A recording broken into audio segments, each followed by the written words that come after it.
YC Startup School, day one review. Uh, so some quick context before I go to my review. My philosophy for this conference is that I'm not here for the talks or the executives or to get hired by a startup or a big company. It's really just to make friends and maybe even get people for Star Labs, which is my own research lab that we're looking into world models.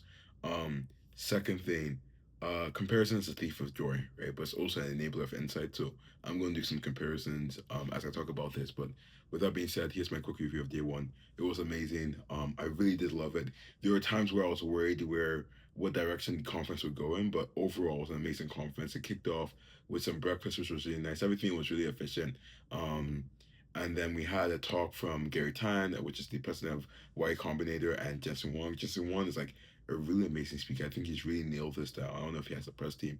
He probably does. And then there's also some other talks from people like Jeff Dean, which is like the chief scientist officer of Google, and he had other stuff like that's when he got into like breakout, so you have a more personalized thing. That's one of the things I really want to say. I think Y Combinator has a lot of care for the attendees. I imagine for the startups in their batches. Just even the initiative, the act to say let's personalize these things, and it does reflect. I'm looking at the stuff I have, and like this reflects my interest. That's something I've never really seen done at a conference. I think the fact that they're innovative and they're willing to use new technologies to do that. I just imagine it's like some multi-agent system. The fact that they're willing to do that really speaks to a care that I don't really see much in other groups. Not as a diss to them, but just as a praise to Y Combinator. Um, One thing I will say though, I'm just gonna be throwing thoughts here. So if I jump around from time to time, just accept it. But one thing I will say is like going back to my original philosophy that I wasn't really here for the speakers or executives. I really think that's the right person. I think those people I talked to who weren't satisfied with the talks, and largely because I won't say there were nothing burgers because there were a lot of insights I got, which I'll get to in a second. But the talks really don't. Like let's say you have someone like Jeff Dean. Jeff Dean isn't gonna come on stage and say, "Hey guys, you're gonna be the first to know this," but really doing some crazy stuff. Maybe all of you guys should pivot to this thing. He's not going to do that. I think at this stage of technology and global, the globe, a lot of these companies are like national powers in some sense. And with that, and just being a company in general, there's a weight in everything you say. And I think because of that, all the interviews will always feel like you never can get too deep, right? You can never say, okay, but like, let's cut to the chase, right? You can't really do that. And I feel like sometimes you do feel that it does annoy me because like, okay, at this point it's like I'm losing interest. But even despite that, I think the interviews and the panels were really good in that they really did they didn't reveal anything, but they really did give insight into the way these people think. Right. And something I really did see is that I know about these multi-agentic tools. I know about these harnesses. I know about these orchestration tools, but I'm not really using them. I think the way I've been thinking about AI is that at the stage of AI we have, at least when it comes to coding, it feels like magic. It's almost magic, right?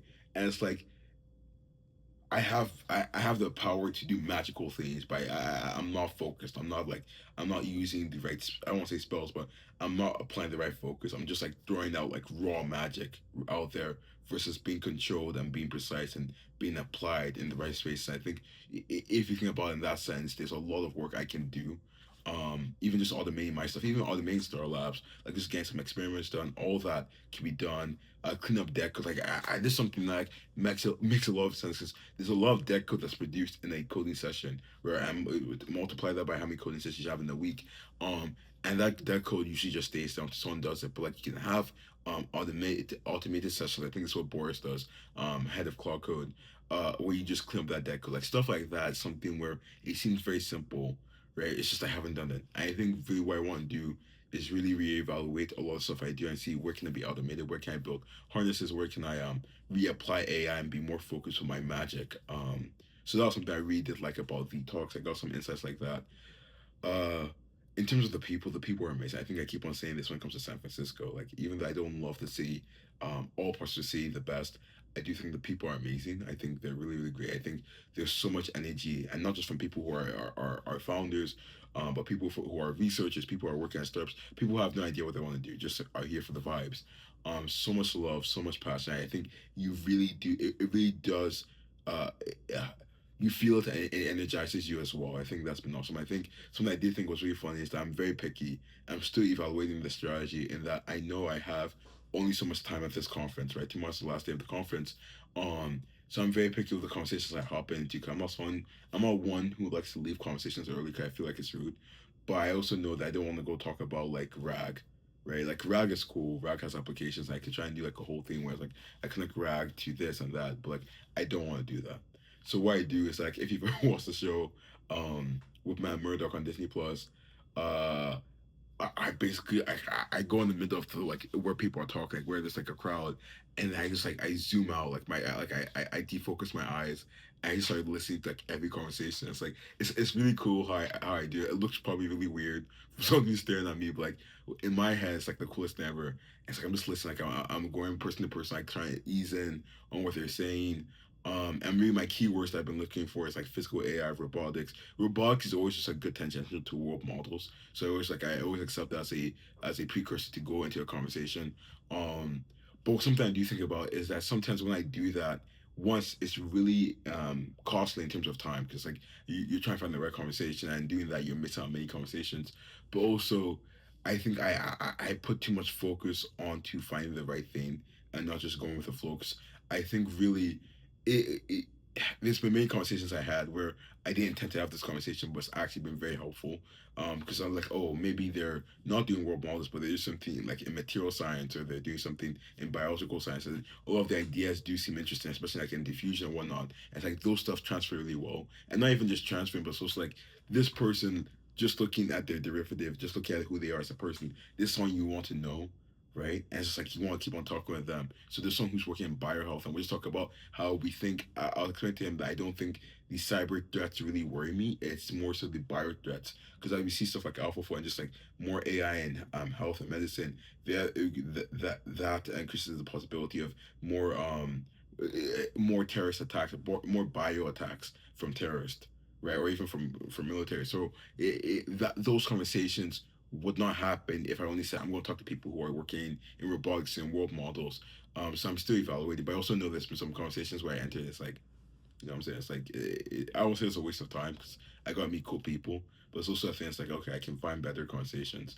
Um, what else is there? So many lovely conversations actually. Like there was another one, which was AI for construction. I really had a great time. Got to talk to him. I should email him if I want to apply to if I want advice on applying to YC, which I do think maybe in the spring or summer I can do with Star Labs. Uh, Overall, another thing I saw. How much time do I have left in this video? I have some time. Another thing I saw on Twitter, a lot of people are hating, and if you're not on Twitter, get on Twitter, especially if you're in AI. But another thing I saw on Twitter, a lot of people have been not a lot, but there's a vocal minority hating on Serbsco because it's based in the basketball stadium right now. And I think the whole gist is like, oh, it's becoming like a mega church in like the south, and it's like becoming so flashy. And it's like if as someone who's attended, it doesn't feel like that. It feels very intimate. It just feels more logistical in that there's more people they want to serve as doing so. And this is like a very like there's a lot of people from all over the world. Like there's so many people I've talked to from Europe and elsewhere and China and all that. And it's like it feels more logistical to increase the venue size versus just keeping like some room. I think a lot of people have this idea where scarcity creates value.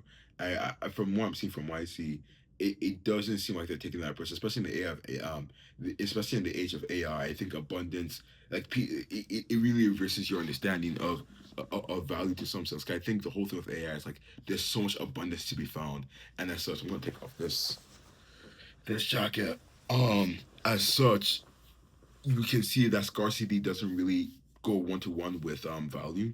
I think what people are annoyed at is that they still have that fixed mentality. It's like, okay, for something like YC, you should have like maybe just a couple hundred people as like the best of the best.